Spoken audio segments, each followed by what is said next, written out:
bienvenue à cette nouvelle capsule sur l'histoire des Oscars. On est toujours dans l'année 1929, donc la première édition de cette cérémonie-là. Aujourd'hui, on vous parle là, des meilleurs intertitres. Donc, mais qu'est-ce qu'un intertitre? Hein? Donc, en gros, là, c'est les sous-titres parce que 1929, on s'en doute, là, on est encore à l'époque des films muets, donc il y a quand même du travail derrière le fait d'écrire là, les textes et tout ça. Donc, c'est ce sur quoi on se penche aujourd'hui.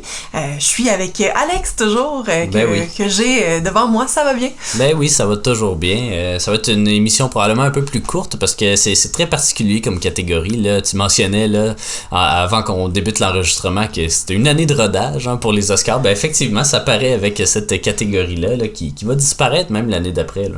Et oui, ben c'est ça, parce que là, vous allez constater, en fait, ce ne sont pas toutes les personnes nommées qui ont des films associés à leur travail. Donc, en tout cas, tu vas peut-être pouvoir nous en parler un peu plus, là, justement, avec la personne que tu vas présenter.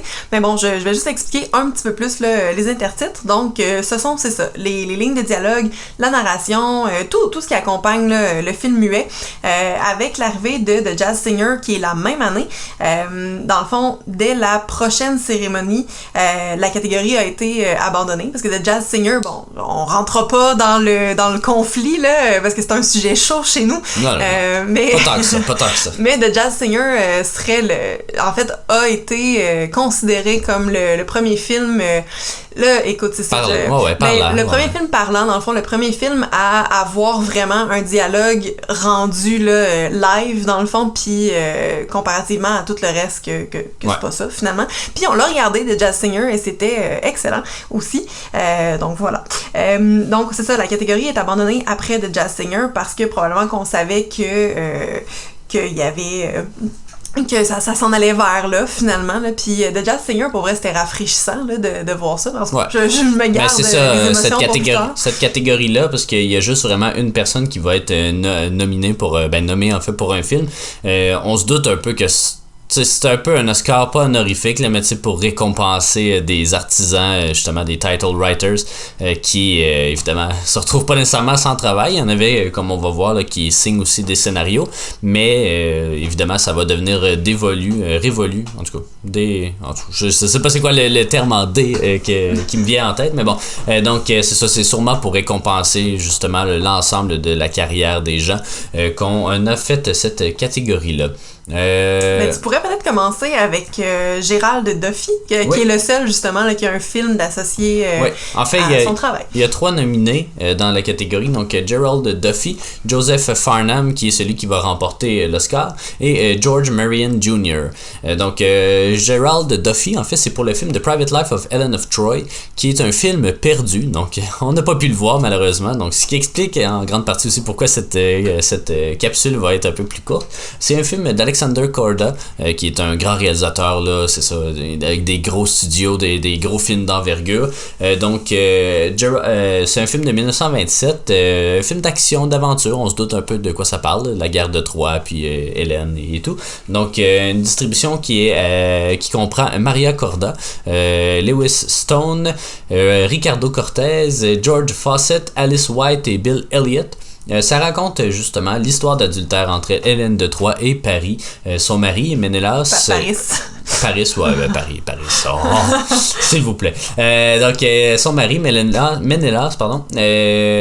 débute une guerre, justement, la guerre de Troie, pour la retrouver. Et la coutume veut qu'il tue sa femme lorsqu'elle commet ce genre d'acte, mais son amour pour elle l'en empêche.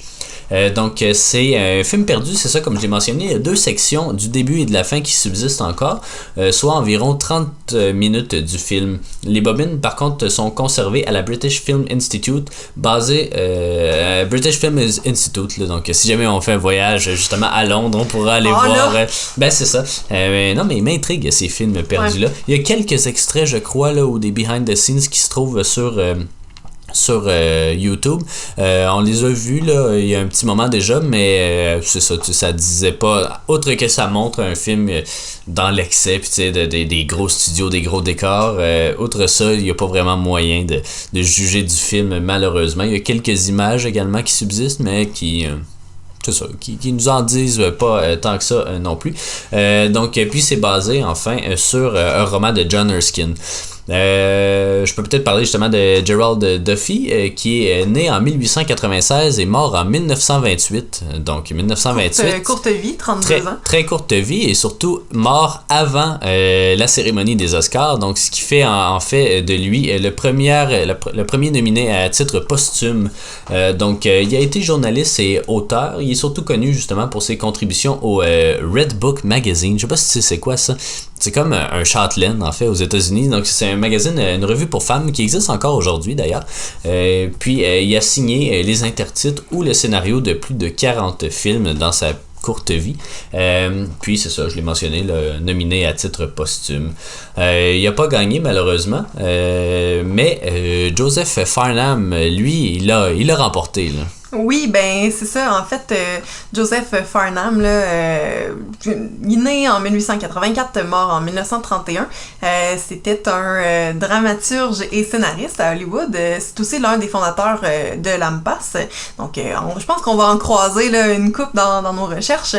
Il a pas seulement fait des intertitres, mais il a aussi signé quelques scénarios. Son plus connu, c'est probablement The Big Parade de King Vidor. King Vidor, qui est d'ailleurs en nomination cette année-là pour le film The Crowd, quelques meilleurs réalisateurs puis meilleurs films aussi, donc qui est un film qui est considéré par plusieurs comme un des plus grands films d'Hollywood également dans ces époques-là, mais qui a malheureusement pas gagné de prix. Mais oui, et il aurait gagné son Oscar là, on dit, parce que c'est ça, il n'y a pas de film comme on disait qui est associé, par contre il y en a plusieurs, donc on parle de Fair Co-Ed, Laugh Clown.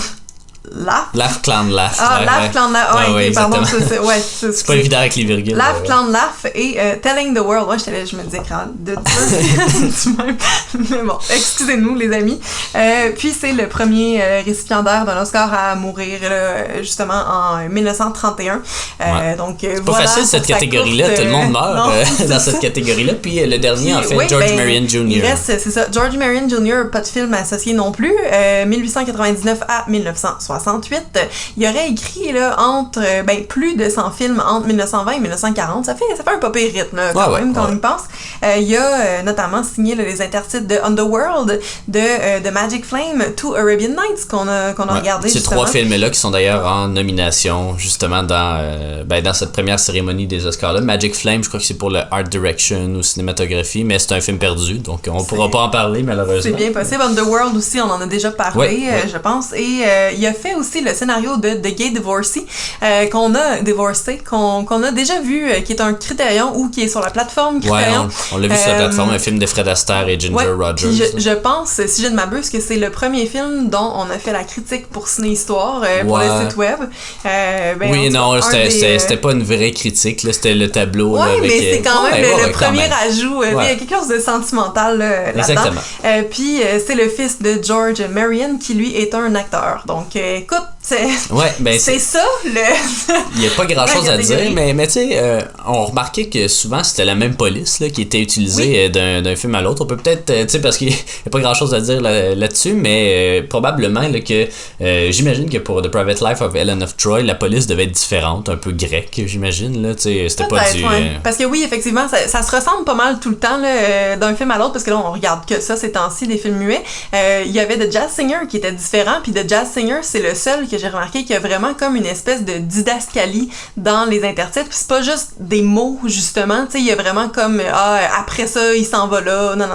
Puis j'ai pas vraiment trouvé ça ailleurs. Hier, on a regardé The Patent Leather Kid, justement, puis les dialogues n'étaient pas faciles à comprendre, tu sais, puis ça joue aussi, là, donc on ne sait pas de quoi ça avait l'air, Ellen of Troy, dans le fond, Joseph Farnham, là, mais écoute, c'est comme dur de j'ai vraiment l'impression que c'est un peu une espèce d'Oscar honorifique, parce que si disons, cette catégorie-là existait en 1925, je suis à peu près sûr qu'on peut pas vraiment départager une personne d'une autre là, par rapport aux intertitres, là, à moins vraiment que ce soit un travail, je sais pas, mais il y a eu en faire 95 au lieu de 60 normalement. Mais peut-être, bon, la police c'est une chose, les mots c'en est une autre, mais peut-être, je sais pas comment ça fonctionnait, mais de les amener plus fréquemment, ou tu sais, justement, de pas avoir comme un échange d'1 minute avant d'en amener un, ou tu sais, En même temps, ça, je pense que c'est le réalisateur qui fait ça, et non pas le title writer. Puis c'est même pas lui, en théorie, qui rédige les lignes, là. Lui, ça doit... Il transcrit d'une certaine façon le scénario, j'imagine. Donc, je sais vraiment pas. Là. Je pense pas que c'est une catégorie qui est vraiment viable. Il y en a une autre aussi qui va être très dure à juger là, dans quelques années. C'est la catégorie du meilleur assistant réalisateur. Oui. Ça va paraître beaucoup, ça va être dur à juger. On fera nos recherches, parce que c'est une catégorie qui a quand même duré quelques années. Donc, je suis vraiment curieux de voir ça.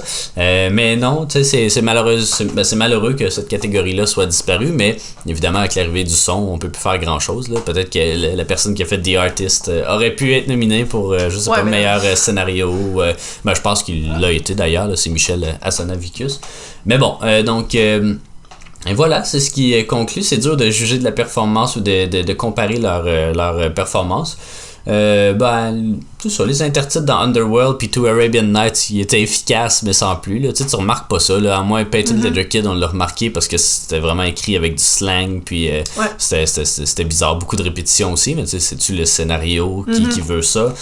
Très dur à dire, puis ces personnes-là, évidemment, il y en a 2 qui sont morts très tôt, donc on connaît pas grand-chose de leur vie, puis l'autre dont le père est surtout plus connu que le fils, donc ça va... Je sais même pas c'est qui le père. Ouais, c'est un acteur, mais c'est ça, il a pas fait grand-chose. Il joue dans un film avec, je sais plus si c'est Greta Garbo, ou en tout cas... Il est mort en 1945, son père, donc c'est ça. C'est un acteur du début d'Hollywood, mais que...